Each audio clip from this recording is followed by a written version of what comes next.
ஆண்டவருடைய வேலை வரும்பொழுதுதான் அவரால் தெரிந்து கொள்ளப்பட்ட மக்கள் ரட்சிக்கப்படுவார்கள் என்று வேதம் மிக தெளிவாய் சொல்லுகிறது. உதாரணமாக நாம் வாசி கேட்ட வேத பகுதியை திருப்பிக் கொள்வோம். தீத்துவின் புஸ்தகம் 3ஆம் அதிகாரம் 4ஆம் வசனத்திலே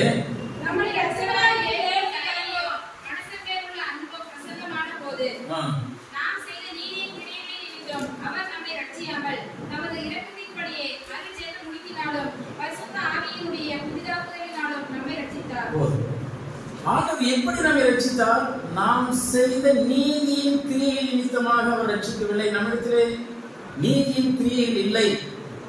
ஆனால் அவருடைய இரக்கத்தினாலே நம்மை மறுபடியும் முழுக்கினாலும் பரிசுத்த ஆவியினுடைய புதிதாக்கினாலும் நம்மை ரட்சித்தார். ஜலத்தினாலும் ஆவியினாலும் பிறவாவிட்டால் தேவனுடைய ராஜ்யத்தை